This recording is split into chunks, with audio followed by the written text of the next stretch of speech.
the wrist that is newly injured, okay? The athlete's running, they fall, you feel like they sprained their wrist.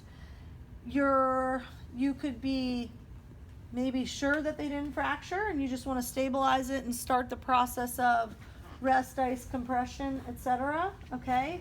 Or you're going to stabilize them and send them to the ER to get an x-ray, okay?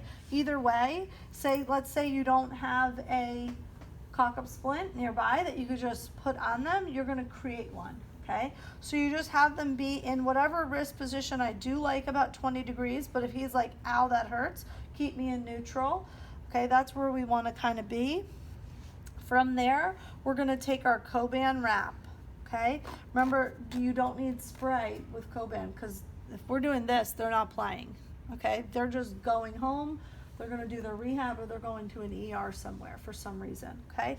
So what we're going to do is, remember, the Coban will stick to itself once you kind of grasp it. Now, if his thumb, if he can't do that to help me, I'm going to just try to pinch, let me show you the tape, kind of like this on itself. Do you see that?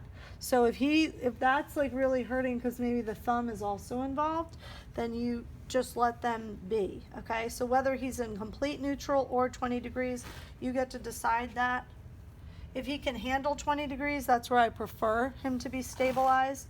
And then from there, once you've got enough around their hands, so usually I'll do like 2 times here, 2 times here, just to make sure I'm secure here, then I can take it up the wrist. And again, use your 50% rule, okay?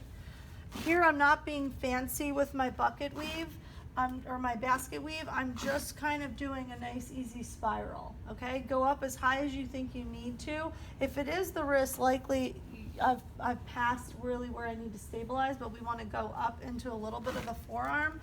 And then remember, with Coban, you do need scissors because it just does not tear very well, but it'll stick to itself. So whether you close that with a piece of white tape or Luco and then send them off, okay? Then what I usually do is, they're probably going home. They're going to be needing to ice a couple more times. So it's ice bucket, whole arm and hand, wrist, fingers, everything to about, 3/4 of the way up the shaft needs to be iced.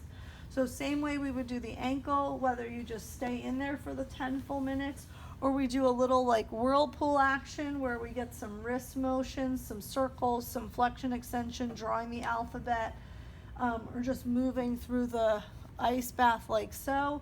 We're going to make sure we're telling them to ice. So what's great about the Coban is this all comes off, he dumps in the ice bucket, and I give him an extra roll, and he's going to wrap himself that night so he goes to sleep, okay? Because we don't want anything weird happening when they sleep, because who knows what happens with the wrist tucked under a pillow somewhere, that we want to make sure we restabilize, okay?